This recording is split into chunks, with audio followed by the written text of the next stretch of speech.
Esto es Chile TV. Nuestros paisajes, nuestra gente, nuestros creadores, nuestro día a día, nuestro quehacer, nuestras caras, nuestra historia, nuestra imaginación, nuestras formas de vivir. Estamos en todo el país y en todas las plataformas.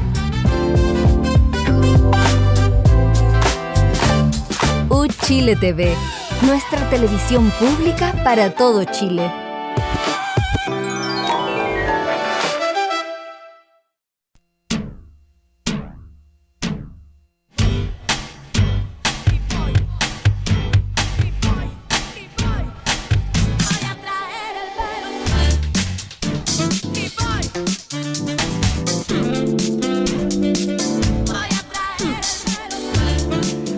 ¿Cómo están? Muy buenas noches. Bienvenidos, bienvenidas a Descabelladas con las extraordinarias periodistas Mirna Schindler, Yasna Levin y bueno, esta conductora.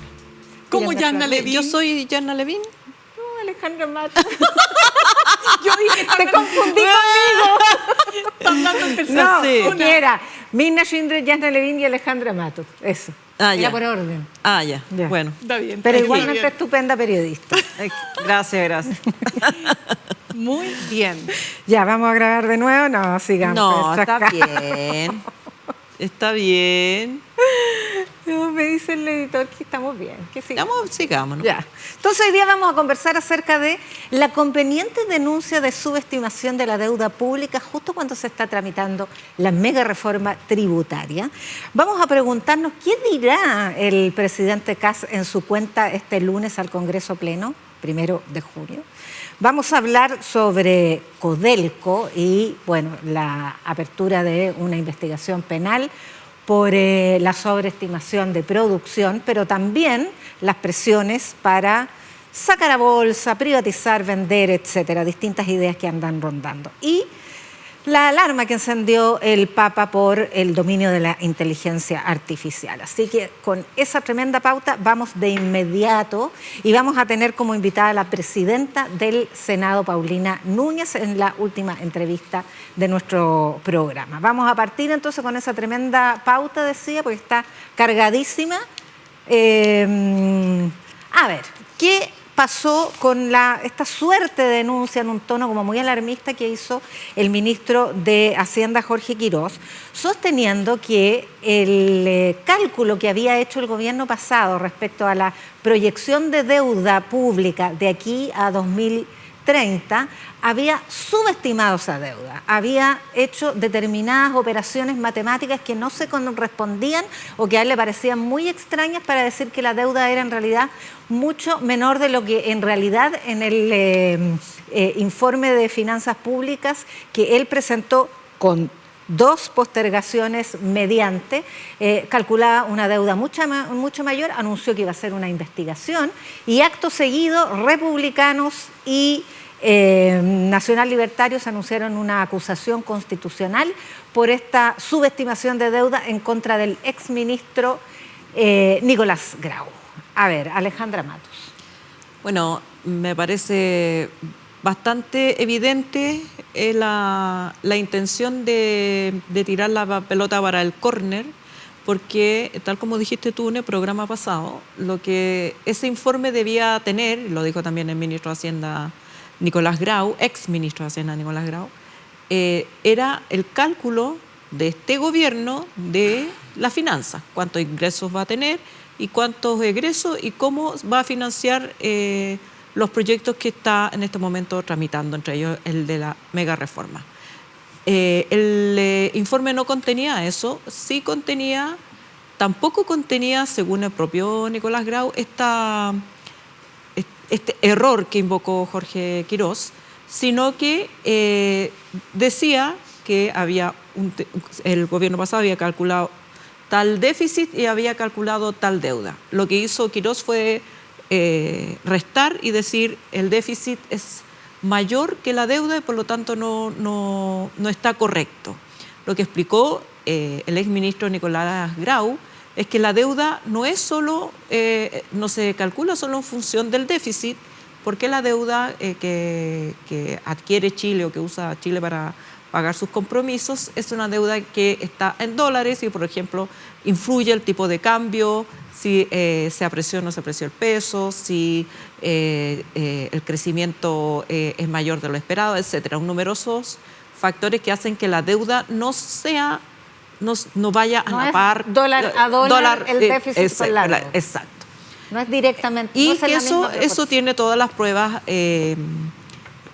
técnicas en el mismo informe que es el que le criticó Quirós. Pero más allá de quién tiene la razón, porque obviamente Nicolás Grau defiende su gestión, el actual lo critica, más allá de eso, a mí me parece que lo importante es que se trata de proyecciones y se deja con toda esta alaraca en torno a este tema, se deja la sensación de que Nicolás Grau endeudó a Chile más de la cuenta o de que hay una deuda que no se va a poder pagar. Por la manera poco clara, a mí probablemente de manera intencionada, de informar a este respecto, no está diciendo, mira, yo supongo que de aquí a 2030, que es vamos a crecer tanto, va a tener tanta deuda, va a tener tanto déficit.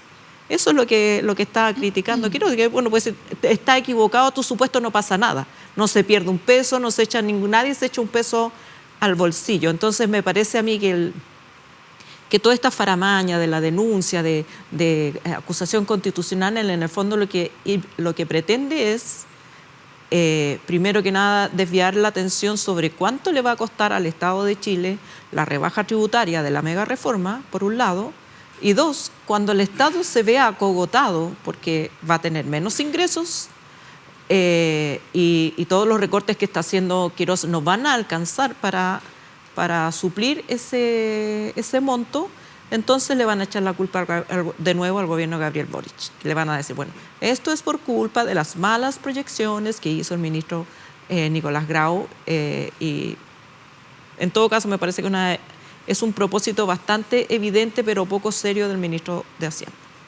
Claro, en el momento que lo hace y además con las ausencias de información que se notaron en su informe, sospechosamente postergado 2 veces. Quiero decir que el director de presupuesto hoy día en el Diario Financiero le bajó bastante el perfil a esta, entre comillas, denuncia, porque algo que se tiene que investigar es claramente le da una connotación de irregularidad. Y lo que dijo Juan Pablo Gómez, director de presupuesto, fue algo bien distinto. Dijo, el informe no está acusando a nadie, sino que corrige una trayectoria. Es decir, ordena una diferencia que no estaba bien explicada entre el deterioro fiscal proyectado y el aumento esperado de la deuda pública. Es bien distinto el término, el tono, la intencionalidad. De hecho, el propio Grau, solamente para aportar ahí, el propio Grau dijo en la entrevista en la radio cooperativa, que ahí lo escuché yo, que él no estaba en desacuerdo con el informe de política pública, que él está en desacuerdo en la interpretación que hizo Quirós, pero que lo que hizo Quirós no está en el informe de finanzas públicas, el informe de finanzas públicas. Bueno. Que ha repercutido finalmente en una acusación constitucional, una arremetida bastante crispadora de ánimos. Mirna Schindler. Bueno, lo que pasa es que, a ver, la hipérbole se vuelve parte de la manera en que este gobierno expresa sus opiniones, ¿no? Ya lo dijo el presidente respecto a los migrantes, ya lo dijeron en campaña cuando dijeron que aquí había una emergencia fiscal. Después le bajaron un tonito porque ya no era emergencia, sino que era crisis, y el propio ministro finalmente se hace cargo del estrés fiscal, que es lo que ha dicho siempre el Consejo Fiscal Autónomo. No olvidemos todo el escándalo que se armó por la famosa caja. La caja, ¿no? La caja del Ministerio de Hacienda. ¿Cuánto quedó en la caja? La caja vacía, la caja acá, la caja allá. Cuando los mismos economistas decían, oye, ¿sabes que la caja no es importante porque depende de la cantidad? Bueno, en fin. Después, no el ministro, pero sí su gobierno, el Estado quebrado.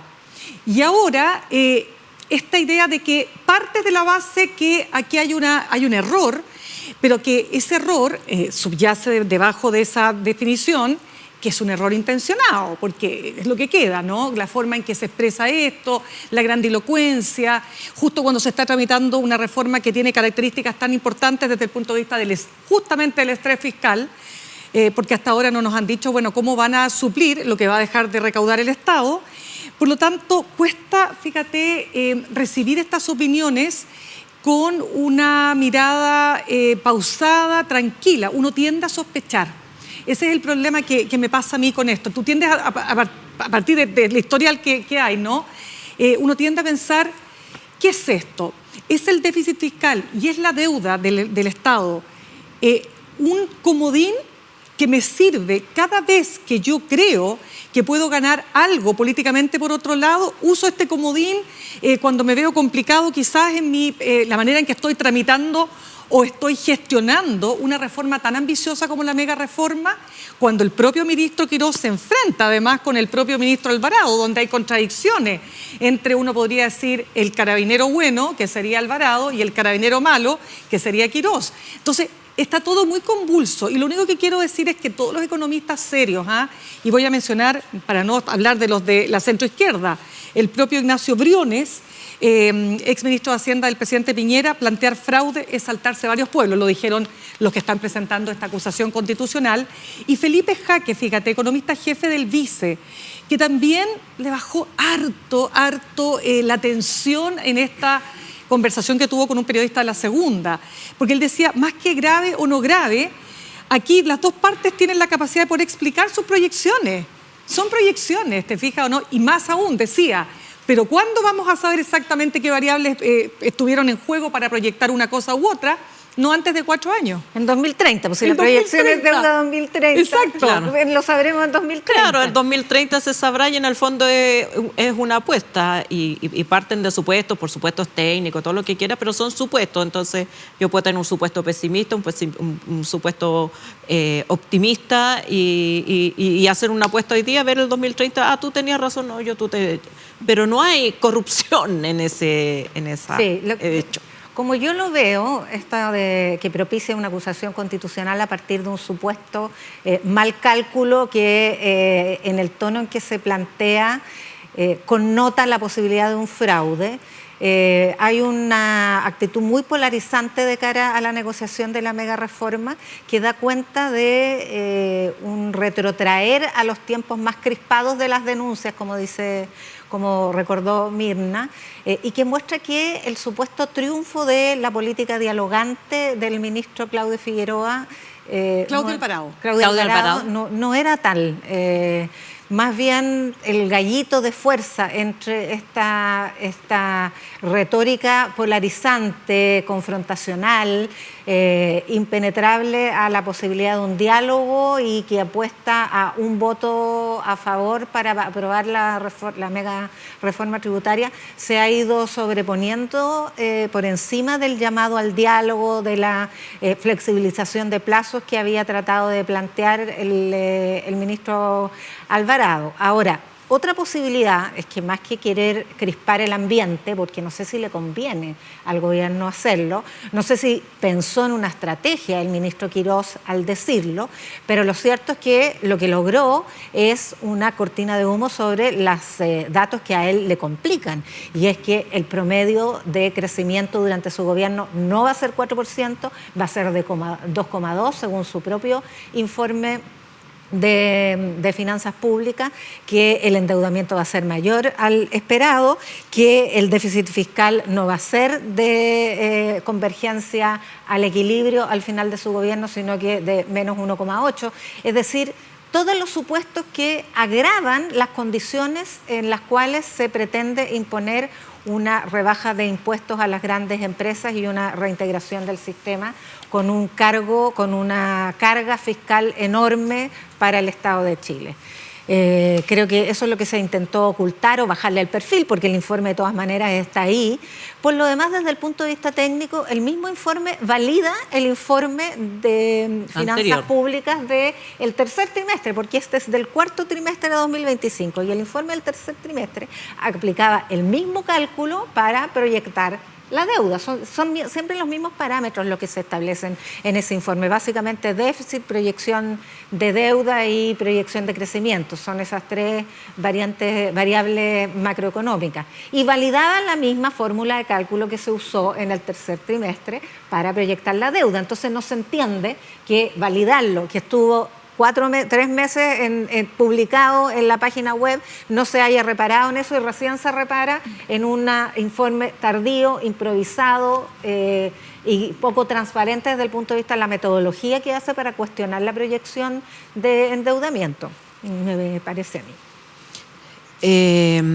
¿Algo que agregar? Sí, yo creo que hay un efecto colateral perverso que probablemente el propio ministro Quirós no toma en cuenta o lo considera secundario, pero esta disputa sobre los datos oficiales constante, la erosión de la información oficial desde el propio Estado le hace mal al Estado de Chile.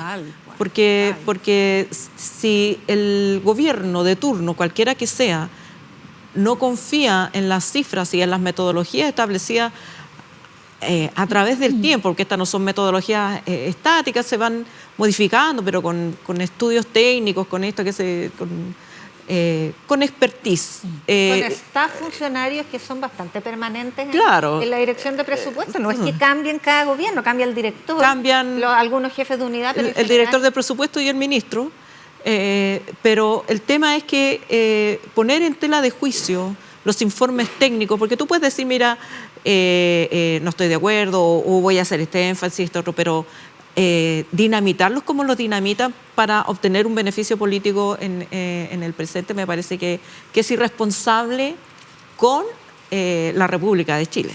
O sea, el daño reputacional frente a inversionistas que se supone que estamos llamando para que vengan a invertir, ahora que sí hay un gobierno serio, decir que las finanzas públicas están completamente amañadas por malos cálculos y que todas las proyecciones de aquí a 2030, porque estamos hablando de proyecciones de largo plazo, hasta el fin de este gobierno están mal hechas, invitar a los inversionistas a... O sea, de partida que te suban las tasas de interés. Para empezar. Pero si el propio gobierno fue capaz, no el ministro Quirós, hay que decirlo porque él no estuvo de acuerdo, pero de acuñar el concepto de Estado quebrado. ¿Qué se espera? ¿Qué se puede esperar? Claro. Claro. Bueno, tenemos pocos días para que se verifique en el Congreso Pleno la primera cuenta pública del presidente Kast al país. Una cuenta que es un hito cada año de gobierno, pero que el primer año, sobre todo, representa un horizonte de lo que se espera, se plantee, se transmita desde el presidente a la ciudadanía, con un contexto de alta expectativa que ha logrado después de la campaña, pero muy abrupto declive de popularidad durante los primeros 80 días de gobierno. ¿Qué laberintos se recorrerán en esta cuenta del país, Alejandra? Bueno, las cuentas públicas en general, esta primera cuenta incomoda a todos los presidentes porque hay que hacerla recién asumido y todavía hay mucho de instalación que todavía no se termina y no hay muchas obras que mostrar. Por lo tanto, en general, los presidentes en el pasado han usado esta cuenta pública, la primera, para prometer o para mostrar sus planes o hacer la bajada a tierra de anuncios, cosas que van a hacer en el presente inmediato. Kast prometió 100 medidas en los primeros días. Tenía un equipo preparado o anunciado por lo menos en su campaña para decir que se iban a hacer 100 medidas. Esa podría haber sido una manera de evaluarlo, cuántas de esas medidas se hicieron. Pero que yo sepa, nunca se publicaron cuáles iban a ser esas medidas. El plan de seguridad, bueno, el plan desafío 90. Del desafío 90, claro. Se cumple el 16 de junio. Sí, pero pues, ya van a llevar más del 90% del tiempo, así que podrían decir, se ha cumplido tanto. El otro es el tema de la seguridad, que fue el gran pilar de la campaña. Bueno, y en seguridad ha habido una gestión más o menos desastrosa porque la ministra saliente quedó en evidencia que no tenía un plan. Y el ministro entrante acaba de reconocer esta semana que en realidad el plan de gobierno era el mismo plan de seguridad que se elaboró bajo el gobierno de Gabriel Boric y que va a gestionar un paquete de medidas legislativas, pero básicamente hay una política de Estado que viene del gobierno de Gabriel Boric. Entonces, la duda, me parece a mí, es ¿qué va a anunciar Kast para sobreponerse a estos obstáculos que ha tenido, a su incapacidad de mostrar obras concretas a la altura de lo que prometió, a la altura de este supuesto país en emergencia, con 3 ejes centrales de su acción política, y con lo único que tiene para mostrar es un proyecto poco popular, que es la mega reforma. Las encuestas por lo menos muestran que la gente percibe que es una reforma para beneficiar por lo menos al 1% más rico, y que no hay mucho más. No hay obras sociales, no hay nuevos hospitales, nuevas carreteras, no hay mucho más que mostrar aparte de estos contenidos que han sido bastante disputados políticamente. Por lo tanto, yo creo que no va a ser una primera cuenta fácil para Kast, a menos que el equipo creativo se haya puesto las pilas y tengan una batería de cosas que anunciar que sean potentes. Mirna Schindler. Bueno, yo creo que de todas maneras el presidente acá tiene una oportunidad para decidir si quiere seguir siendo candidato o si quiere ser efectivamente jefe de Estado, ¿sí o no? Porque hasta ahora ha estado en ese limbo en que de pronto parece ser más una cosa que otra. Y yo creo que es interesante lo que pasó con el ministro Arrau esta semana, porque él sí se vistió como hombre de Estado, cuando dice... Sí. Tomamos la política pública de seguridad del gobierno pasado, por supuesto que le llovieron las críticas de los sectores más radicales, pero también de los sectores que no están comprendiendo que son precisamente esos grandes temas los que no debieran estar sujetos a los vaivenes políticos. Entonces, creo que hay una oportunidad que se presenta, pero está esa pulsión, ¿no es cierto? La pulsión de querer hablarle a tu 24%, que es el problema que tiene el presidente todavía. Se te olvida que tienes que hablarle a los siguientes que votaron por ti, que es el 34% restante, que es el 58% que finalmente te dio la votación. Entonces puede ser interesante aquello que se ha dicho de que esta cuenta pública tendría el lema o el eslogan Chile cuenta con todo, en que todos cabemos en este país, que es gobernado por una persona que fue elegida democráticamente por una gran cantidad de votos en votación obligatoria, pero que hasta ahora, como dices tú muy bien, Alejandra, nos presenta un programa fundamentalmente económico cuyo resultado está por verse. Lo que hemos dicho en muchas ocasiones, acá hay mucho acto de fe, de que por la razón de que le vamos a dar a los que más tienen, les vamos a quitar, mejor dicho, impuestos a los que más tienen, eso a los que más tienen les va a permitir ahorrar, y esto va a significar, ¿no es cierto?, que va a haber más inversión, va a subir, la economía va a crecer y tal y cual, y a usted le va a llegar. Esa es una promesa, pero esa promesa no es inmediata. Y el tema de la seguridad sigue siendo el tema más importante para las personas. Entonces, no veo qué tanto puede ofrecer, más allá de promesas, pero como las promesas del presidente están en entredicho, porque ya nos explicó que una de sus promesas, que era sacar a los 300.000, no era en realidad algo concreto, sino que era una metáfora que después fue una hipérbole, la desconfianza que eso ha generado es muy alta. No se tiene que articular muy bien el discurso, y los creativos, como dicen ustedes, van a tener que hacer un trabajo muy fino. No lo sé. No estoy clara, fíjate, con lo que pueda ocurrir. Sí, yo estoy de acuerdo en que aquí se juega el alma convocante versus el alma inculpatoria de todo lo que pasó en el gobierno anterior, y por lo tanto interpeladora, impugnadora respecto de los que no son los nuestros, porque finalmente eso es lo que denota esta idea de romper con todo lo que se hizo mal y refundar Chile y hacer todo de nuevo, porque aquí venimos nosotros.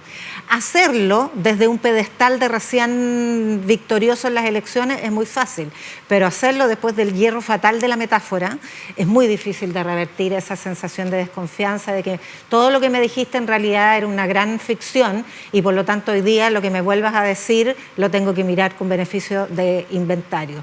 Me da la impresión a mí de que va a ser muy difícil revertir un cierto estado de ánimo de inflada expectativa desencantada. Después de una inflamación de expectativa vino un gran desencanto, y por lo tanto una cuenta que siempre, la primera cuenta, es una invitación a mirar un horizonte de 4 años al cual queremos propender con determinadas metas, algunos plazos y un par de anuncios. Esa es la estructura clásica de la primera cuenta. Aquí se va a exigir un balance de lo que se ha hecho, y poco menos de 90 días, que era el plazo del plan que tú mencionabas, Alejandra, de el Desafío Chile. Es bien paupérrimo lo que se quiere plantear. En ese sentido, yo recojo lo que han dicho respecto de esta mirada de Estado que planteó el ministro Arrau, de quien se esperaba poco en relación a esa materia, porque fue el jefe de campaña de José Antonio Kast en el momento más rudo de las interpelaciones a los contrincantes. Sin embargo, él supo entender, supo entender, pero no de explicar bien, que la política de seguridad es una política de Estado, y en ese sentido dice bastante bien una cuestión que está en la ley y que debió haber sabido la ministra Steiner antes de irse, y es que hay una política nacional de seguridad promulgada no solo por un decreto del presidente Boric, sino que a partir de una consulta a todas las instituciones, organismos de Estado, muchos de ellos autónomos del gobierno, como por ejemplo el Ministerio Público. Entonces, esa es una impronta, y ahí se juega una posibilidad que también va en concordancia con el Chile cuenta con todos, que parece ser el eslogan que se pretende establecer después del "estamos trabajando para usted". Ahora, ha habido otras declaraciones bastante controvertidas esta semana que ponen en cuestión ciertas líneas políticas del gobierno. Mirna, comentábamos antes de salir al aire, ¿no?, las declaraciones de la ministra. No quiero dejar pasar porque los ministros y ministras han estado algunos más, digamos, precavidos en sus declaraciones públicas, cautos, ¿no? Pero hubo una entrevista a la ministra de Medio Ambiente, Francisca Toledo. Ella es ingeniera eléctrica de la Universidad Católica, tiene varios estudios posteriores, pero me llamó mucho la atención. Ella es entrevistada en CNN Chile por la periodista Mónica Rincón. Cuando la periodista le pregunta respecto del cambio climático, si hay una acción del ser humano, ¿no es cierto?, en el cambio climático, ella duda mucho, o más bien dijo que está en cuestión. Lo que dice ella es que, primero dice, los datos científicos muestran un cambio de variables, y aquí está la frase más controversial. Hay divergencia en este momento. ¿Qué pasó? Salió toda la comunidad científica, los expertos en el país, algunos de los cuales son muy destacados. Hay algunos expertos en Chile que forman parte del panel intergubernamental para cambio climático de las Naciones Unidas, y le respondieron casi que a coro. El 99% de la literatura científica que es revisada por todos los pares coincide en que las emisiones por combustibles fósiles y cambios de suelo son la causa principal y son generadas por los seres humanos. Entonces, uno se pregunta, ¿por qué no decirlo así? ¿Qué es lo que está detrás? ¿Cuál es la agenda que hay detrás? Porque no tiene sentido, porque además aquí no estamos hablando de creerle a la ciencia. La misma agenda de desregulación radical que se pretende instalar en la mega reforma tributaria. Pero evidente. Entonces acá no hay, es que quiero solamente dejarlo claro, esto no es yo creo en el cambio climático o no creo. Claro, no es un acto de fe. Sí, mira, como decía un profesor que tuve de historia, Raúl Riesco, que en paz descanse, para creer, decía, vaya usted, señorita, a la iglesia. Esto es evidencia y son hipótesis que se van probando, que se van investigando, que se van desechando, que aparecen otras mejores y finalmente se establecen ciertas teorías. Lo que quiero decir con esto es que me pasa y siento que de pronto el gobierno va mostrando estos signos equívocos desde mi punto de vista de una visión política, cultural que asoma, pero que es delicada cuando se trata de un ministro o ministra de Estado en este caso. Porque que lo diga un militante de un partido del gobierno, uno puede decir, ok, pero que lo diga una ministra que además tiene que hacer frente a la ley marco del cambio climático, votada de manera transversal por nuestro país, que además tiene 9 de las 7 variables que ponen a Chile en las peores condiciones en materia de cambio climático. Me parece preocupante, fíjate. Preocupante. ¿Puede ir cerrando, Alejandra, el bloque? Sí, sé que no lo vamos a tratar en el próximo bloque, pero no quiero dejar de pasar este tema de la idea que, no sé si lo dijo el propio Quirós, no me acuerdo quién lo dijo, pero que con un voto se dan por satisfecho. Quirós. Yo no creo que haya, de verdad, yo no creo que haya dos almas en el gobierno. Yo creo que si uno mira Quirós, Kast, bueno, Arrau viene con otra línea, pero le cayeron encima. Es una misma alma. Alvarado también, que supuestamente tiene una mayor disposición al diálogo, pero siempre es reprimido o refrenado por sus propios jefes. Entonces, a mí me parece que todavía está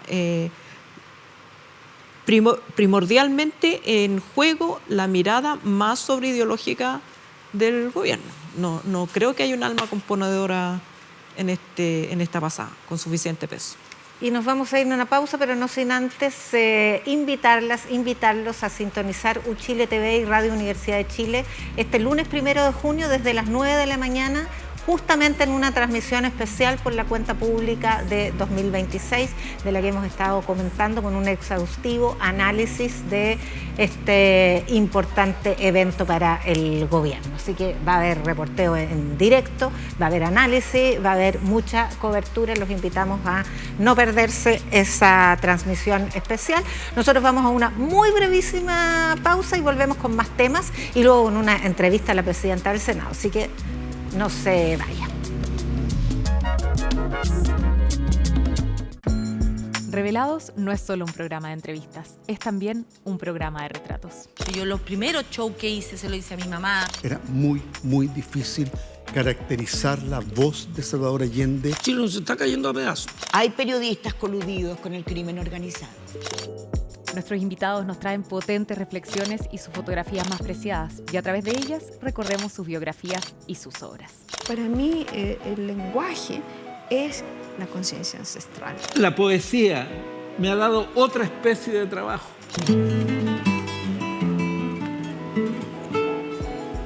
Han venido muchos al programa y vamos por más. El que no tiene un retrato es como que no hubiera existido.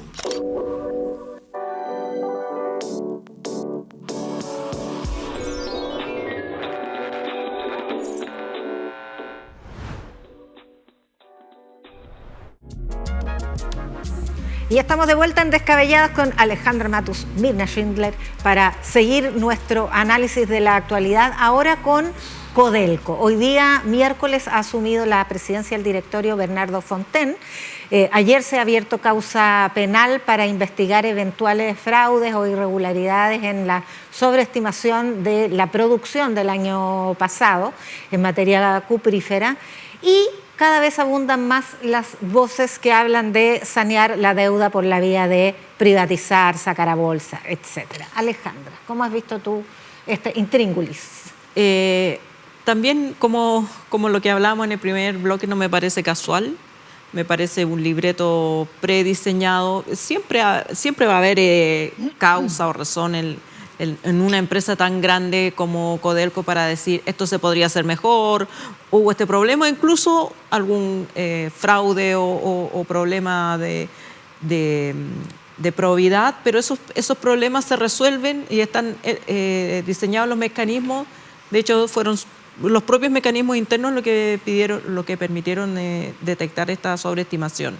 Pero de ahí a suponer que la empresa está en riesgo, que la empresa está colapsada, que ya no es rentable, y todas esas suposiciones que se le adosan a un hecho particular, para luego nombrar como presidente del directorio Bernardo Fontaine, que ya vamos a hablar de él,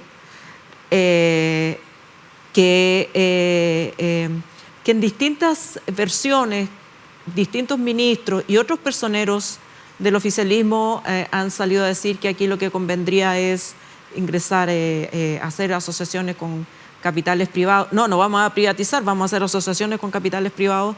Está pavimentando... Pues vamos a vender activos prescindibles. Claro. Este es un libreto que ya hemos visto, que ya lo vimos. Lo vimos durante la dictadura, cuando se decía que la empresa eléctrica era ineficiente, la empresa de agua era ineficiente, todo lo que era del Estado era ineficiente, entonces había que venderlo a los privados. En ese momento, por supuesto, sin democracia, a precio de huevo. Y todas las ineficiencias posteriores, como los cortes de luz a la primera lluvia, a la primera tormenta y todas esas cosas, o los cortes de agua por una lluvia, porque no se hicieron las obras de contención. Ahí no se habla de la necesidad de reestatizar esas empresas. Ahí se dice, bueno, hubo problemas, saquemos al gerente. ni siquiera hay causas penales, no se hacen investigaciones penales, pero cuando es la cuprífera estatal, siempre está ese fantasma, esa pulsión de cierto grupo de la derecha, porque no es toda la derecha, de querer privatizar Codelco, que es como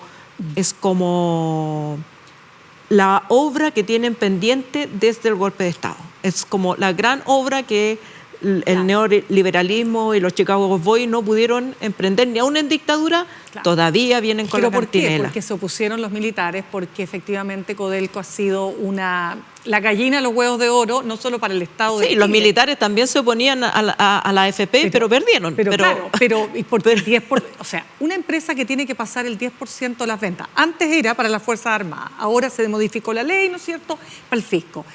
10% de las ventas, ni siquiera son las utilidades. Nos digo con esto, y en eso comparto contigo, que es una empresa que hay varios temas acá que parece que tienen que ser resueltos, ¿no? De pronto una investigación que determine qué pasó acá, si efectivamente hubo dolo, si efectivamente se inflaron esta producción, porque en el fondo lo que se dice es que se infló hasta la tierra, servía para, ya, póngale un poquito más de tierra y tenemos más producción. Según la investigación, o sea, lo que se conoce hasta ahora. Pero lo que arrojó la justicia tiene que determinar. Lo que arrojó la investigación interna es que era producción, era cobre extraído, pero solo que no estaba refinado a los estándares del producto terminado. Sí, pero acuérdate que hay una publicación que da cuenta de los chats, para que te voy a leer el chat, pero en el fondo, o sea, de los mail. Estamos hablando acá, mira, específicamente del presidente ejecutivo de Codelco, Rubén Alvarado, según Exante, habría estado al tanto de la operación para inflar las cifras de producción de diciembre. En un correo del 9 de diciembre del año pasado hablaba de una operación rastrillo, que es un concepto que se usa en minería para referirse a recuperar al máximo de cobre, inventarios, toneladas disponibles, etcétera, etcétera, incluso cuestiones que podían ser productos no tradicionales, escorias, polvos metalúrgicos, ladrillos, fundición, carga fría, arsenito de calcio, es decir, cobre no refinado para ser comercializado.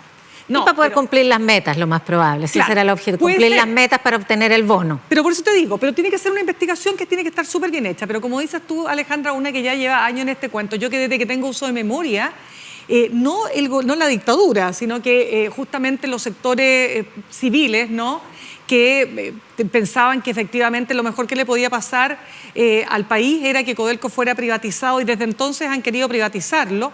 Pero aquí hay problemas que van más allá de cuestiones como la que hoy día estamos, digamos, evidenciando. No olvidemos que hace muchos años, ustedes se acordarán, comienzos de los 90, hubo un caso de un operador de mercados de futuro, Juan Pablo Dávila, que es un caso que para todas las generaciones jóvenes ustedes probablemente me van a decir, ¿quién es ese señor? Bueno, ese señor era un hombre que trabajaba, un muy buen funcionario, operador de los llamados mercados de futuros, que se compran, ¿no es cierto?, cobre pensando en un precio eventual, etcétera, etcétera. Y este señor defraudó a la empresa por más de $200 millones, una locura. Por supuesto cayó en desgracia, esto levantó de nuevo las alarmas, no, pero es que esto implica que este señor, o sea, esto nos muestra que hay que privatizar. Hay que privatizar, como que la privatización resolviera todo. Y la verdad es que lo que digo, o sea, Codelco es una máquina impresionante, pero cuando tú tienes que pasar tu 10% en las ventas, cuando tienes problemas esto lamentablemente Codelco para algunas cosas funciona como empresa privada, pero para otras no. Y sobre todo porque tiene que endeudarse para poder hacer proyectos, a diferencia de lo que pasa con las empresas, con las mineras privadas, ¿no? Entonces compite en desigualdad de condiciones, y la verdad es que así las cosas, lamentablemente ha ido teniendo una deuda que se ha acumulado, pero además con una ley de mineral que cada vez es más escasa, que ese es el otro problema que tiene Chile, que de tanto sacar mineral, llega un minuto en que ya no hay la ley, ¿cómo se llama?, ¿no? Tienes que seguir profundizando en la tierra para encontrar el mineral de calidad, y eso también tiene que ver con el efecto precio y efecto, por supuesto, de la producción. Claro, eso es lo que pasa justamente y es lo que ha comprometido a Codelco con 4 grandes proyectos para poder extraer cobre de mejor ley, que son Chuqui Subterráneo, Traspaso Andino, los proyectos El Teniente y Rajo Inca. ¿Qué es lo que pretendió muy temerariamente, en todo caso, según algunos observadores, el ahora ex presidente de Codelco, Máximo Pacheco? Fue apalancar recursos para poder emprender al mismo tiempo esos 4 grandes proyectos, con el fin justamente de empezar a revertir esta deterioro en la calidad del cobre que estamos vendiendo, que por lo demás coincidió con el fin del boom del cobre, producto de una pausa o una ralentización en el crecimiento de China, que es nuestro principal comprador de cobre. Entonces, él, ¿cómo lo hizo? Colocó bonos a muy buen precio, hay que decir que temerario, pero su audacia le sirvió para apalancar muchos recursos, pero por supuesto el endeudamiento ha llevado a niveles bastante superiores a los que serían tolerables en cualquier otra empresa. Pero esto es una empresa del Estado y se puede y debe permitir este tipo de acciones audaces justamente para poder recuperar un commodity que sí tenemos en nuestra tierra. O sea, no es que no nos quede cobre y que hayamos sacado todo lo que había, sino que las minas que ya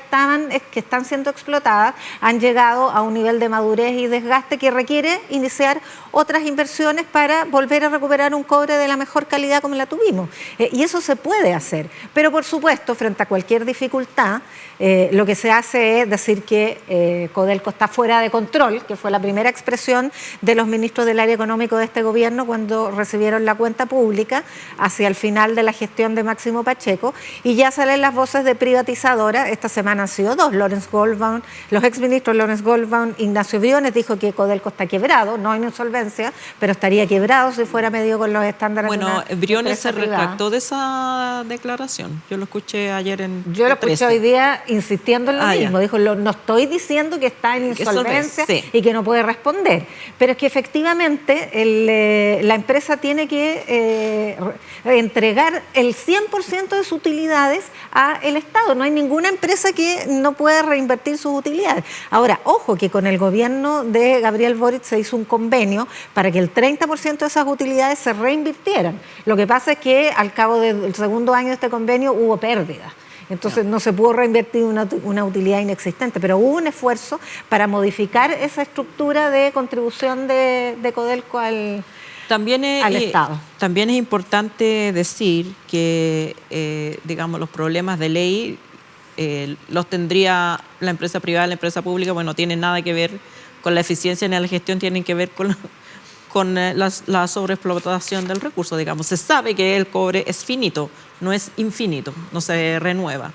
Pero además, hoy día el cobre es uno de los commodities más apreciados en el mundo porque son la base, por ejemplo, de todos los aparatos tecnológicos de nueva generación, de las energías renovables. O sea, el cobre sigue siendo valioso y va a seguir siendo valioso en el mundo y es un ingreso muy importante del Estado. Cuando se habla de privatizar, como cualquier persona sabe, es que tú vendes un activo que tienes, lo vendes, te dan mucho dinero en ese minuto, pero ese dinero se te va a gastar. Es como cuando vendes una casa. Se te va a acabar. Si vendes una casa y que dejas la plata para ya eventual... Puedes pagar arriendo 10 años, pero después de 10 años se te va a acabar la plata. Y es, o sea, nunca empobrece al Estado para gasto corriente. No, claro. Eso no es posible. Eso. Y por lo demás se requiere ley de la República por 4/7 de quórum. Y eso es importante porque todavía existe, lo conversábamos en otro programa también, todavía existe un consenso cultural chileno que aprecia mucho tener la empresa nacional del cobre, pero con estos debates, esto es parte también de la famosa batalla cultural de darle con qué darle, hasta que un día ese consenso cultural cambia y se puede vender Codelco. O sea, es inaceptable que una empresa del Estado sea eficiente y haga buenos negocios, aun cuando los haga. Aun cuando los hagan, claro, no. Claro. Pero se mueve.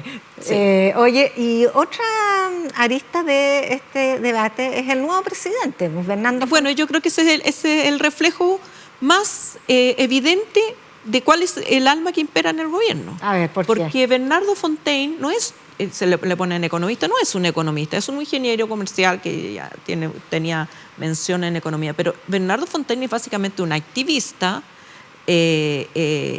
hasta Evelyn Matei por ahí le pegó un raspacacho una vez porque dijo que economista bueno no era, a diferencia de su hermano. Es un activista político de los del ultra neoliberalismo que fue contratado por la asociación de AFP, o se le pagaba a través de la fundación de AFP a su ONG Ciudadanos en Acción, para hacer propaganda en redes sociales a favor de la AFP, que él negó, pero después en investigación... Con mi plata no. Con mi plata no. Tenía varios chiringuitos, varios boliches, le pagaban a influencers.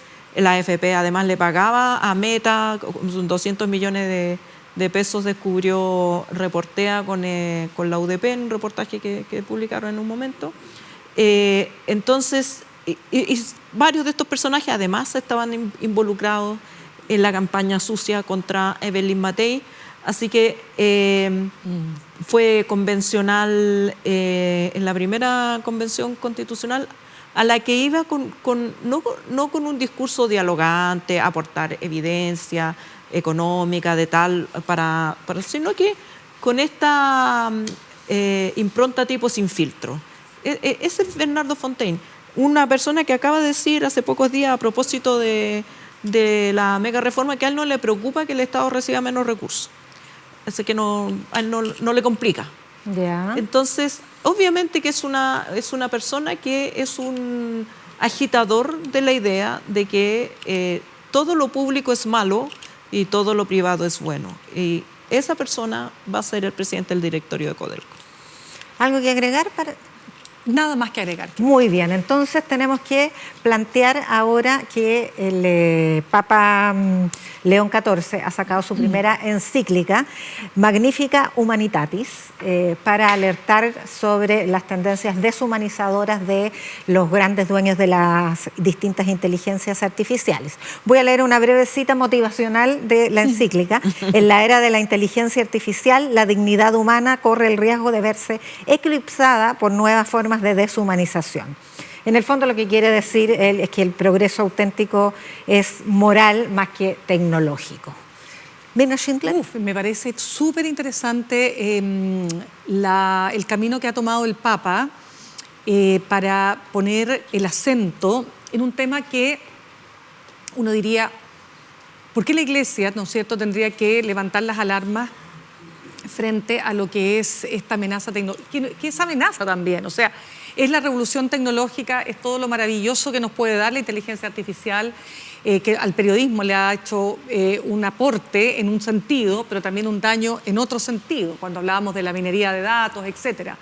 Pero puntualmente me parece muy importante que el Papa, como líder de la Iglesia Católica Mundial, establezca que de alguna manera aquí lo que se puede avisorar es una suerte de esclavitud moderna, y es la esclavitud frente a una herramienta poderosísima que maneja una oligarquía tecnocrática o tecnócratas, o no sé cómo llamarlo. Oligárquica. Claro, oligarcas que tienen una concentración de poder y de riqueza incontrastable, y creo que además esto lo potencia aún más cuando decide no solo hacer parte de esta, o invitarlo, digamos, a lo que es la presentación, sino que él también estuvo presente en la propia elaboración del concepto que quiso impregnar el Papa, uno de los cofundadores de Anthropic, que es una empresa, ¿no es cierto?, que decíamos acá, lo hemos dicho varias veces, le ha plantado cara a Donald Trump. Son los creadores de Claude, que es la gran alternativa de OpenAI con su ChatGPT, y le ha plantado cara porque esta es una empresa que le ha dicho a Donald Trump que no está disponible para que se use la inteligencia artificial para la guerra sin ningún tipo de regulación.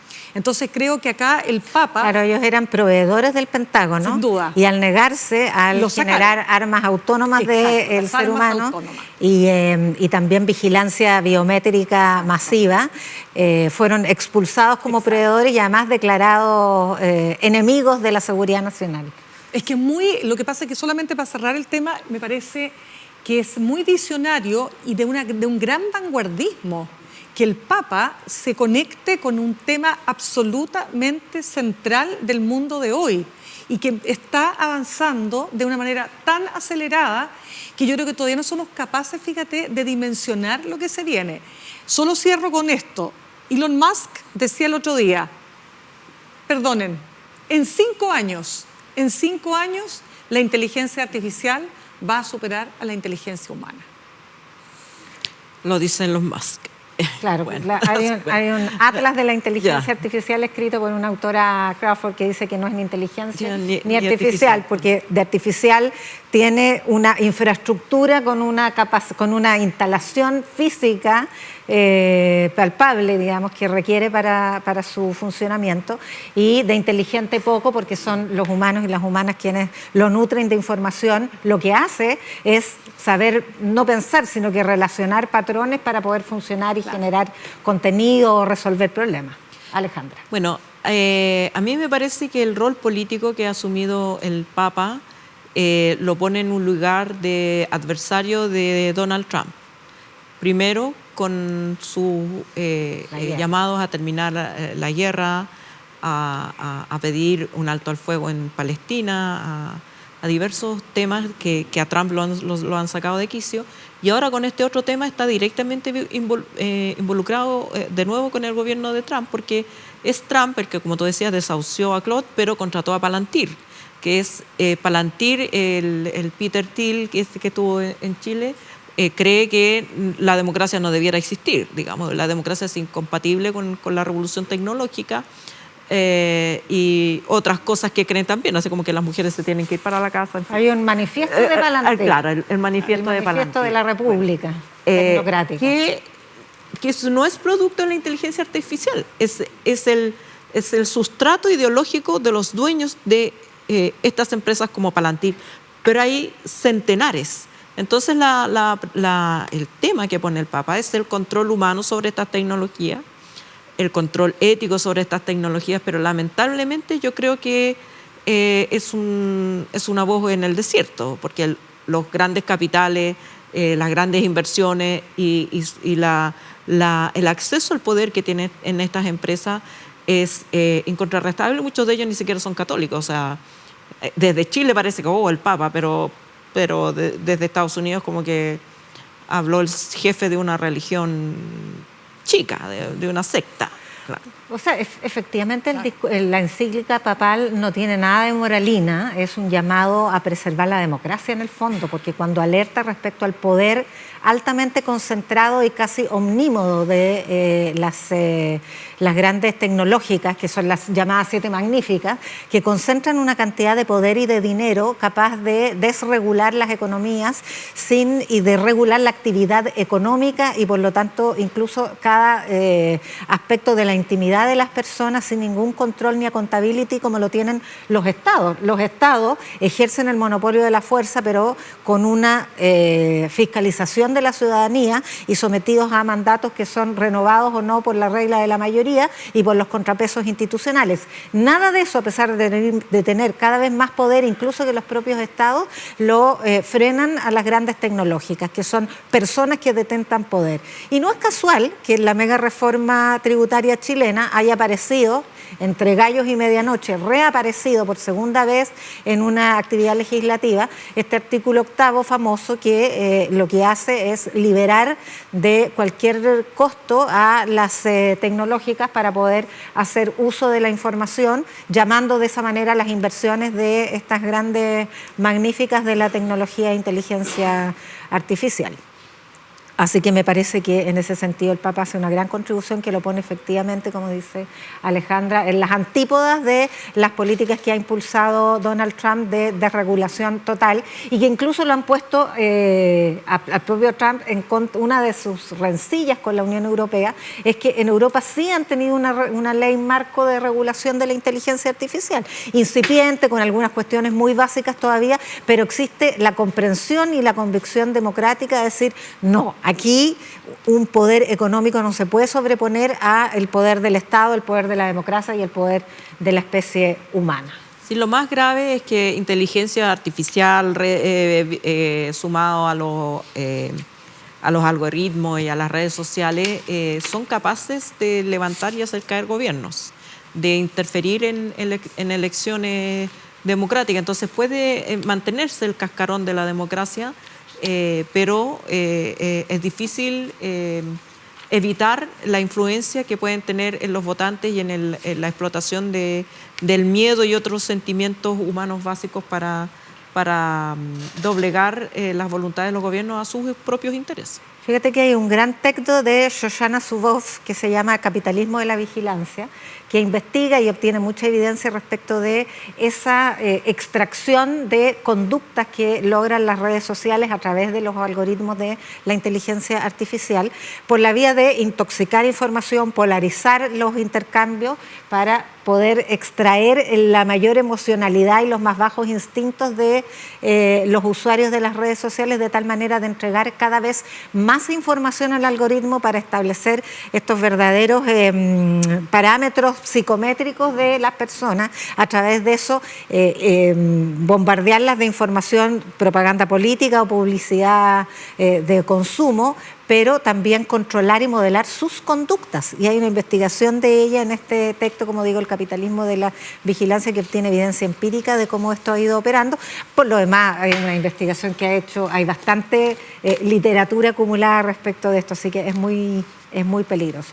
Chicas, si me permiten hacer una nueva pausa para volver enseguida con la entrevista a la presidenta del Senado, Paulina Núñez, pero volvemos al tiro.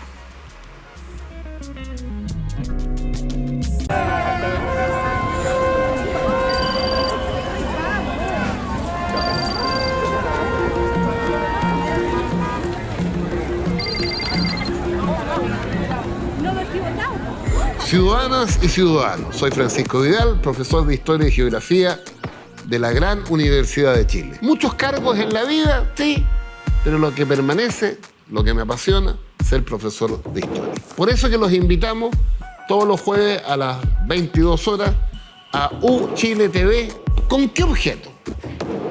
Que hablemos de la historia, pero ojo, entendiendo que toda historia es contemporánea. Y como más de alguna vez lo he dicho a mis alumnos, para que me entiendan, oiga, si usted tiene un problema del presente y va al especialista, ese especialista, para iniciar la resolución del problema, ¿qué le dice? Cuénteme su historia. Nos vemos.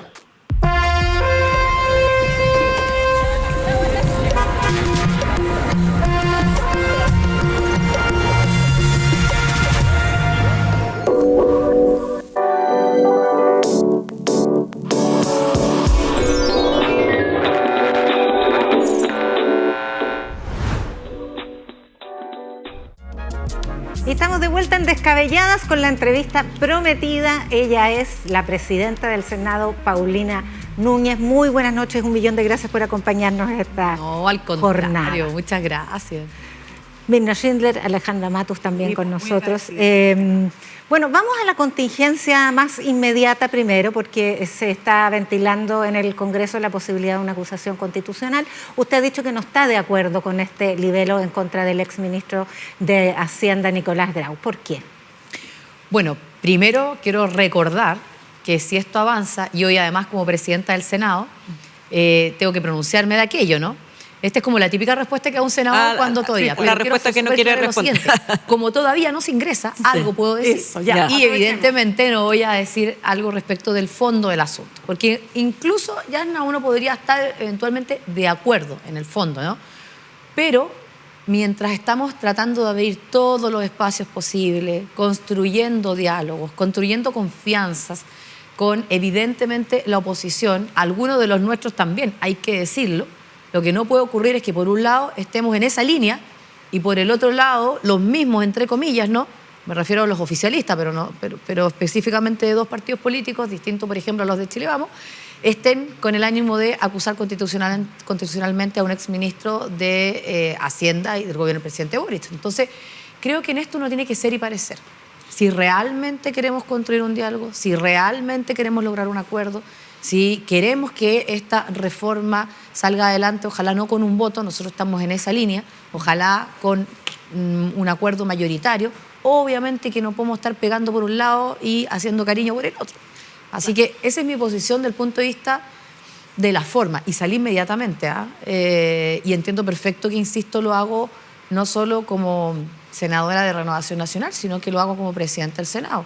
Yo creo que si en el Senado tenemos la esperanza que la tramitación se va a hacer de buena manera, de manera seria, escuchando, logrando un acuerdo, en fin, obviamente que eso también se tiene que traducir con lo que se dé en el Congreso, ¿no? con las actuaciones que hayan en el Congreso. Entonces, no es momento de una acusación constitucional, no es momento de una acusación constitucional. Perfecto. Ahora, si se llegara a aprobar la acusación, o sea, digamos, Presentar. a tramitar, a presentar, ocurre que ya sería como la novena, ¿no? Es la novena acusación constitucional que Creo que es la presentaría las derechas en contra del gobierno pasado. Entonces, de alguna manera usted observa que, incluso más allá, si nos vamos hacia el último gobierno del presidente Piñera, se ha manejado mal esta herramienta que es propia de la República y de un Congreso. Sí, yo me lo he preguntado varias veces, Mirna, y la verdad es que incluso yo, antes de ir al gobierno del presidente Piñera, paso por el gobierno del presidente Boric, que se actúa igual al principio, e incluso con la presidenta Bachelet, ¿no? Y al final del día salgamos de los presidentes, porque la herramienta es de la Cámara de Diputados o diputada. Por lo tanto, es la Cámara la que efectivamente, yo fui diputada en 2 periodos, voy a decirlo así, antes del estallido y post-estallido, oficialista y de oposición, y creo que en un momento uno puede efectivamente hacer ese análisis, esa reflexión de que se ocupa mal, y como se ocupa mal se termina medio desdibujando y incluso no cumple el objetivo que tiene que cumplir, que es una de las sanciones más graves, políticas, administrativas, ¿no? Constitucional, evidentemente, que puede recibir una máxima autoridad, en este caso un ministro de Estado. Pero si no tenemos contrapeso, a mi juicio se debilita también la democracia. Entonces, yo prefiero que estas cosas no se anuncien, voy a decirlo de esa forma, que si realmente hay convicción, hay fundamento, hay votos, porque imagínate, tú presentas una acusación y eventualmente después no encuentras que ni siquiera tienes respaldo de los propios, da lo mismo, insisto, Cámara anterior, Cámara actual, gobierno anterior, gobierno actual, eso también es una mala señal. Entonces, sí, yo creo que uno tiene que ocuparle en momentos donde realmente haya mucho que conocer de partida, porque también es un momento, a propósito de las interpelaciones versus las acusaciones, es un momento para tener más información incluso y eventualmente tomar otras medidas que pueden terminar hasta en la justicia, pero también es un momento donde si el nivel de, voy a decir, error, negligencia, mala decisión, en lo que sea, fue tan letal para el país, bueno, que se responda constitucionalmente, por lo tanto que se responda, ¿cierto?, políticamente a través de una acusación. Entonces, no creo que debilite, lo que sí creo es que al revés, los contrapesos tienen que existir, esté quien esté gobernando y por supuesto sea cual sea la composición de la Cámara. Paulina, usted desde que asumió la presidencia del Senado ha dado declaraciones, entrevistas, manifestando su voluntad de dialogar con todos los sectores y de hecho tuvo apoyo transversal por esa característica. Sí. Pero ¿puede lograr acuerdos, por ejemplo, para apoyar esta reforma si desde el corazón de quien manifiesta o presenta este proyecto, el ministro Jorge Quiroz, dice que le da lo mismo, que con un voto está contento? A ver, son dos cosas. Primero, es evidente que cualquier elección, ¿no?, y cualquier votación se gana con un voto más. Qué duda cabe, ¿no? Es un dato de la una cosa causa. es la práctica, evidente, Claro. Y otra cosa muy distinta es qué hay detrás de esta reforma. Detrás de esta reforma hay objetivos claros, ¿no? Algunos están de acuerdo con que estos son las herramientas y los caminos para que se cumplan y otros no. Me explico, que el país crezca, que se invite a la inversión y llegue más inversión con todo lo que eso genera, evidentemente, más empleo, mejores empleos, etcétera. Que tengamos de una vez por todas reglas claras, demos certeza, porque efectivamente esa inversión no va a llegar ni se va a concretar si estamos a los 2 años después de que esto se apruebe pensando nuevamente en otra reforma o mega reforma o reforma tributaria o como quieran llamarlo, reconstrucción, en fin. Por lo tanto, yo soy muy pragmática, veo detrás un pragmatismo total respecto a que tengamos ahora un gran acuerdo, una votación importante, transversal, mayoritaria, y ojalá, siempre un buen acuerdo es cuando todos quedan medio enojados, ¿no?, porque todos se dieron algo, ¿no? Pero bueno, que se produzca eso, porque lo contrario, ¿qué sacamos de aprobar? Porque efectivamente se va a aprobar igual, ¿no? Ya, ¿qué sacamos de aprobarla con un voto más si a la vuelta de la esquina, en 2 años más, cuando vengan elecciones nuevamente regionales o locales, más de alguno se ponga ocurrente y diga, le voy a pedir como gobernador, no tengo idea, determinada región, a quien vaya a presidir el país el próximo año, que presentemos una reforma, ¿verdad? Entonces, yo creo sinceramente que es mejor ahora tener ese acuerdo transversal con todo lo que pueda significar, con tal de que no hay espacio para no dar certeza, no cambiar las reglas del juego, que si viene la inversión venga sabiendo que en 10 años más no va a pasar nada, o al menos, bueno, convengamos, en 8 ya me voy por pagar, ¿cierto?, en 2 periodos presidenciales, y creo que si se aprueba con un voto más, eso es lo que va a pasar, pues es evidente. Pero ese criterio que usted manifiesta lo está haciendo contrapelo del gobierno, porque los mensajes que van del gobierno, tanto por la celeridad que se le pone al proyecto como por las declaraciones del ministro de Hacienda, por lo menos, van en sentido contrario. Bueno, primero, yo creo que hoy día, lo quiero decir de esta manera, pero el ministro Quirós de a poco se ha dado cuenta cómo es el funcionamiento del Congreso. Y enhorabuena, ¿no? Le costó. Porque, Le bueno, costó. de a poquito diríamos De a poquito. uno. Pero claro, pero objetivamente acá nosotros somos colegisladores y yo lo repito cada vez que puedo. Mi domicilio político es de público conocimiento, partí diciendo eso, por ejemplo. Nosotros hoy día en el Senado tenemos una mesa oficialista, voy a decirlo así, junto al senador Moreira, el vicepresidente. De hecho, hemos estado muy en la línea de que esto sea por mayoría, de que abramos espacio en los diálogos. Nos estamos dividiendo, por ejemplo, las conversaciones con los distintos senadores y tenemos una mesa como mesa, o sea, tenemos una meta, digamos, como mesa del Senado, que nos toca conducir en definitiva esta discusión en la Cámara Alta, de no dejar de hablar con ninguno, no dar a ninguno por descontado. Yo creo que eso es clave. Y uno parte por casa. Mira que incluso hay algunos de la casa que están medio todavía desordenados, pero uno parte por casa. ¿Y cómo se logra un acuerdo? Primero, yo tengo que saber qué quiere el otro. Porque si el otro tiene ganas de entregar una propuesta, bueno, ¿por qué no recogerla? Si yo creo que esa propuesta es mala, obviamente esa persona también cree que el proyecto es malo, ¿no? Bueno, ¿dónde nos encontramos? ¿Hasta dónde se cede, no? ¿O qué más le podemos inyectar? En fin, voy a contar una infidencia. Bueno, no sé si es una infidencia a esta altura, pero tuve una muy buena conversación con el senador Diego Ibáñez, ¿no? Que evidentemente no está de acuerdo con el proyecto de entrada y para ellos sería muy difícil votar incluso la idea de legislar. No estoy hablando del socialismo democrático, ni mucho menos. Pero esa conversación permitió transparentar qué está pensando, transparentarle yo qué estoy pensando yo, qué está pensando el gobierno y hasta dónde podemos avanzar. Y en fin, si no tuviéramos esa conversación nos vamos a sentar aquí a escuchar los discursos un poquito más acalorados que siempre hay en la sala, a quedarnos por ahora espectadores porque el proyecto parte discutiéndose en Hacienda y entrar cuando ya la cosa esté media cortada, media cocinada, como decimos nosotros. No, yo creo que hay que entrar ahora. Entonces, todas esas conversaciones, esas reuniones, esos diálogos se tienen que producir porque además esa es la importancia de la política. Si yo quisiera atrincherarme en mi sector, me quedo de dirigente de mi partido político. Si yo quisiera opinar a través de las redes sociales, bueno, obviamente me dedico a ejercer mi profesión de abogada, ¿cierto? O si yo quisiera, no sé.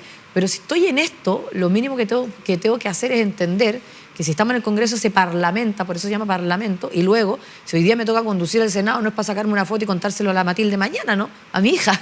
Es para poder propiciar que tengamos una buena ley para Chile y sea a través de un gran acuerdo, de una votación mayoritaria. Ahora, para eso se necesitan varios actores. Uno Sí. es el ministro Quirós, que usted dice está empezando a entender cómo funciona el Senado, pero desde la propia alianza de gobierno, el Partido Republicano se ha dicho de la posición que no es un partido que sepa llegar a acuerdos. Y frente a esta negociación lo primero que ha hecho es presentar en la acusación constitucional o anunciarla al menos.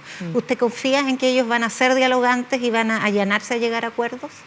Sí, ahora voy a hablar por el Senado. Hay 5 senadores de republicanos. Está el senador Arturo Esquella, que es ni más ni menos que el presidente del partido, ¿no? Sí. Y evidentemente un hombre de confianza del presidente de la República. Por lo tanto, uno de los más interesados, voy a decirlo, que el proyecto salga adelante y que ojalá salga con estas características. Yo sé que uno es lo que es por lo que hace, no por lo que dice, a propósito a lo mejor de los dichos de algunos de los ministros, pero también hemos visto de a poco un buen equilibrio, voy a decirlo así, en el gabinete ministerial, que eso ayuda mucho, ¿no?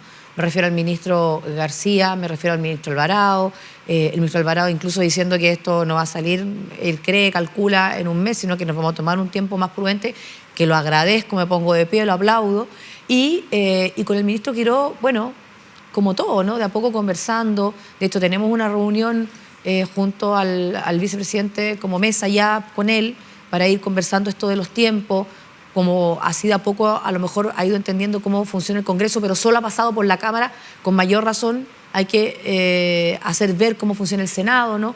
En el Senado, cuando uno se toma más tiempo, voy a decirlo así, prudente evidentemente, pero cuando se toma más tiempo, porque en esto el sentido común de a poco empieza a aflorar cuando uno se da cuenta que el único ánimo es dilatar, ¿cierto? Versus que el ánimo es generar un poco de espacio para poder lograr un acuerdo. Pero bueno, en el Senado eso se nota inmediatamente y por lo tanto yo creo que ahí va a encontrar un espacio donde hay ánimo de mejorar el proyecto.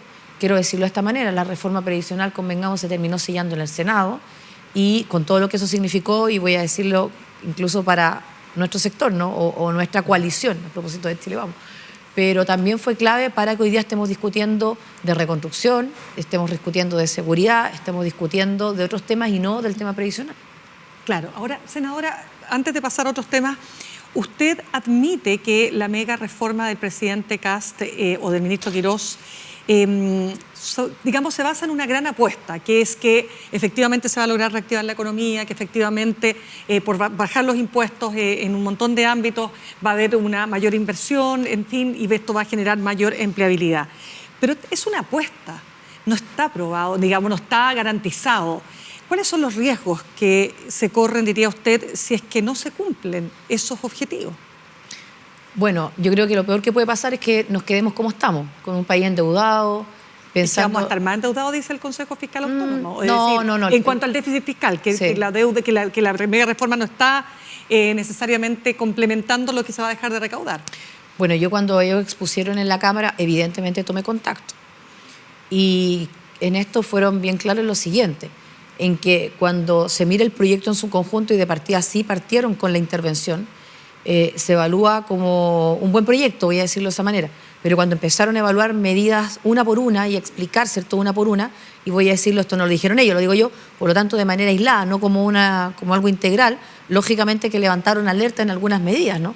Por lo tanto, no es un proyecto aislado, es un proyecto integral, que hay que conocerlo de esa manera y hay que evaluarlo también de esa manera.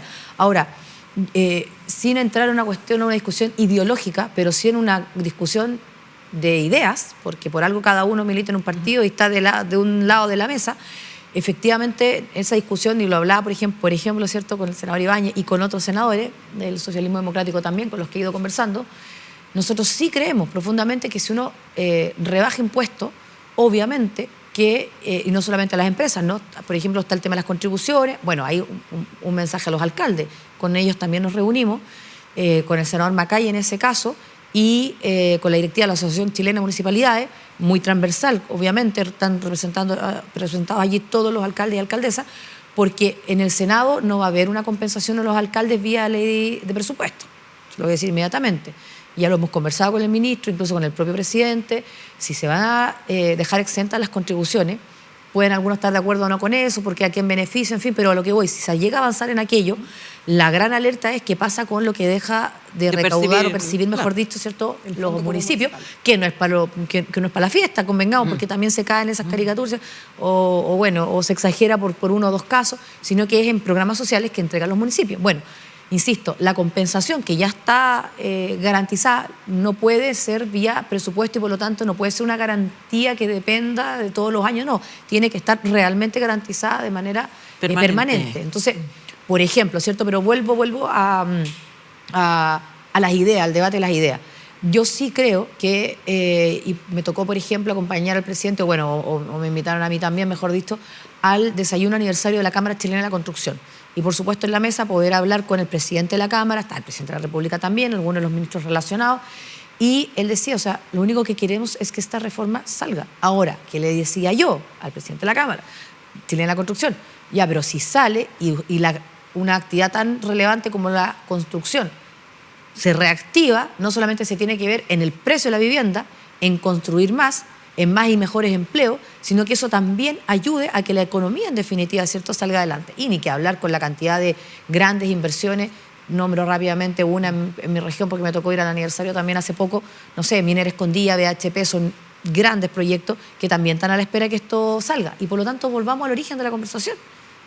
si sale por un voto más, no es lo mismo que tener un gran acuerdo que permita no solamente que este proyecto tenga efectos positivos para Chile, sino que además no lo estemos cuestionando inmediatamente, porque ¿qué ocurre si alguien igual levanta la mano? Esta típica como desconfianza de que no, si igual lo van a plantear determinados sectores, no se van a quedar tranquilos, bla, bla, bla. Bueno, pero cuando lo planteé, obviamente, y si tuvimos un gran acuerdo, muchos van a decir, no, ¿sabéis qué más? Tuvimos un gran acuerdo, es como el tema previsional. El tema previsional por lo menos por este gobierno ya se cerró. Claro. Ya vendrá a lo mejor, no sé, alguna mejora más adelante, no tengo idea. Pero ya se cerró y nadie se va a atrever a plantearlo. Entonces, bueno, por eso yo creo que sí, va a tener efectos positivos, pero nos tenemos que preocupar de que esos efectos positivos se mantengan en el tiempo y no decaigan, porque si se aprueba por un voto más, a propósito de una nueva discusión en 2 o 3 años más. Paulina, usted ha sido una gran defensora del proyecto de ley de Salacuna para... Sí. Estoy feliz que muchos han sumado, feliz. Ya. Y en la Cámara se aprobó esta indicación adicional a este proyecto, pero el gobierno hizo reserva de constitucionalidad. ¿Está de acuerdo con esa reserva? Sí, porque obvio, o sea, primero, estoy de acuerdo y yo debo decirlo, es como cuando el pasado te condena, pero más de alguna vez también nos tocó votar a algo que sabíamos que era inconstitucional, pero era como la única herramienta que teníamos para convencer al que estaba de turno de que había que presentar una determinada iniciativa, en fin. Por lo tanto, no quiero como crucificar a los diputados que lo hicieron, pero bueno, marcaron un punto, ¿no? Y el punto es que en el Senado, sin duda, todos vamos a empujar para que, de buena manera, respetando la Constitución y por lo tanto con indicación del Ejecutivo, patrocinada por el presidente, como corresponde, podamos tener de una vez por todas Salacuna. ¿Y obtuvo ese compromiso o lo va a ir a buscar? Todos los días, todos los días. Pero, mira, de lo primero que le mencioné al presidente, el mismo 11 de marzo fue, presidente, tenemos que sacar adelante Salacuna, porque además venía un poquito quedándose literalmente en la puerta del horno, ¿no? Estaba listo. Yo creo que la última sesión de educación en el Senado de la Comisión fue en este tema. Lo trabajamos mucho con distintos ministros del gobierno del presidente Boric, obviamente también con varios parlamentarios de manera bien transversal, mayoritariamente con mujeres, y no hubo caso, pero también yo en eso le dije incluso a algunos de los exministros, hubo un poco porfía, porque ellos decían, no, si tenemos que aprobar el proyecto, porque no irroga gasto, si es evidente que irroga gasto. O sea, a lo mejor tipo 40 horas, a lo mejor era aprobar el proyecto y que entrara en vigencia, no sé, para el próximo gobierno, ¿no? Pero también eso es un poco irresponsable, porque ya verá el próximo gobierno elegido democráticamente si quiere o no quiere, ¿no? Y dónde gastan sus recursos. Pero bueno, al final lo que sí fue un buen avance, porque por ejemplo, muy importante, se logró un buen acuerdo con los gremios, se dejó claramente establecido de eliminar el famoso límite en el Código del Trabajo de las 19, voy a decir, para no decir 20 mujeres, con el ánimo de que se cubra, y por tanto ahí una discriminación menos, convengamos. Pero ¿y en qué estamos? Bueno, nuevamente en temas de recursos, para ver de dónde se sacan esos recursos. Muchos han dicho que del fondo del seguro de cesantía, cuánto de ese fondo, y por eso yo quiero agradecer a la labor que está haciendo el ministro del Trabajo. Gratamente. El presidente le encargó a él que liderara una mesa interministerial, el gobierno pidió al Senado, nosotros obviamente lo aprobamos por unanimidad en la sala, un nuevo plazo de indicaciones, porque estaba cerrado, podríamos haber dicho que no, y por eso ahí se ve ánimo todavía está abierta la puerta. Sí, claro, para... no, y vence el 15 de junio, así que más o menos van a calzar los tiempos para que se pueda avanzar por ese carril. Ahora, yo sí creo que no es tomar la indicación para este proyecto que presentaron los diputados, más allá que el gobierno le ponga el patrocinio y por tanto sea admisible como tal, ¿no? Yo creo que no podemos perder lo que hizo el gobierno del presidente Piñera y el gobierno del presidente Boric, y me refiero al proyecto que tiene este nuevo plazo de indicación, es allí donde tienen que indicarlo, los parlamentarios, como también el Ejecutivo, y luego de eso discutir sobre esas indicaciones y avanzar en ese proyecto, si está literalmente en la puerta del horno. Claro, pero tiene que ser parte de un acuerdo político, sí, pero que corra por ese carril. Claro. Senadora, en la puerta del horno está también la cuenta del 1 de junio. ¿Qué espera usted oír del presidente? Seguridad. Y Salacuna, no. No, yo creo que es clave en este tema ordenar la casa. ¿No se ha ordenado todavía? No, yo creo que con el cambio de gabinete fue una clara señal de timón, ¿no? De agarrar el timón y decir, bueno, vamos por acá. El propio presidente lo dijo, no lo tenía pensado, con lo que costó y dolió, por qué no decirlo, pero era necesario y bueno, bienvenido a la política. hay que tomar decisiones complejas, pero hay que tomar decisiones. Y yo creo que fue una muy buena decisión del presidente de la República. Y hoy día, de hecho, junto al presidente de la Cámara, al diputado Alessandri, con el senador Moreira, los tres nos reunimos con el ministro Arrau y su equipo, y nuestros equipos, para plantearle cuáles eran esos puntos en materia de seguridad que nosotros creíamos que tienen que estar en la cuenta pública. Lo conversamos con el presidente la semana pasada.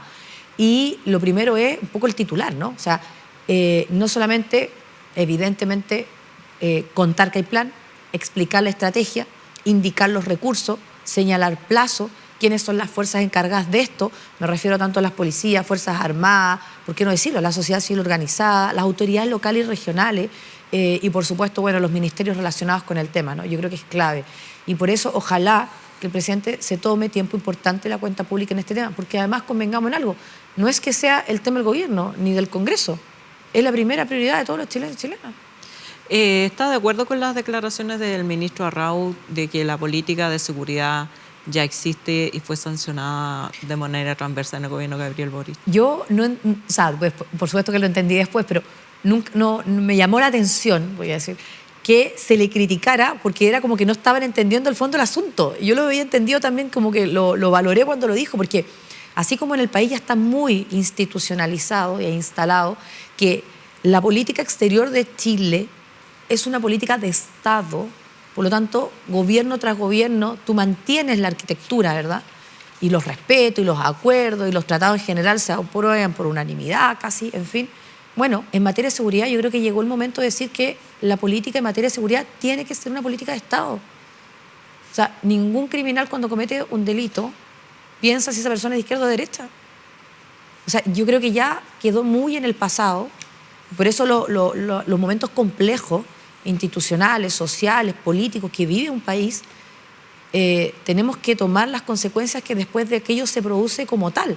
Hoy día, sin duda, que uno ve una actitud distinta de todos los sectores políticos y, por supuesto, más de los sectores hoy de oposición respecto de recursos para las Fuerzas Armadas, recursos para las policías, las reglas del uso de la fuerza, por ejemplo. Pero parece que no está dispuesta, por lo menos la gente que participó en la campaña del actual presidente, en hacer esos reconocimientos durante la campaña y más bien ahí se produjo una disonancia cognitiva con las declaraciones de Arrau. No, claro, es que yo creo que en campaña se es candidato, ¿no? O hay un comando. Bueno, lo dijo el presidente Boric, en su momento también la presidenta Bachelet. Hoy día no lo ha dicho, pero hay cosas como, otra cosa es con guitarra, yo lo digo porque simplemente es así. Y uno se da cuenta que el peso del poder y la responsabilidad que el país avance te hace dejar esos discursos atrás, sin duda. Paulina Núñez, presidenta del Senado, muchísimas gracias por acompañarnos en esta noche de Descabelladas. No, feliz de haber estado acá, así que muchas gracias por la invitación. Gracias. Y a ustedes los invitamos, por supuesto, a sintonizarnos en la televisión pública Chile TV. Suscríbase a nuestro canal de YouTube también y encuéntrenos en todas las redes sociales. Nos encontramos el próximo miércoles. Muy buenas noches.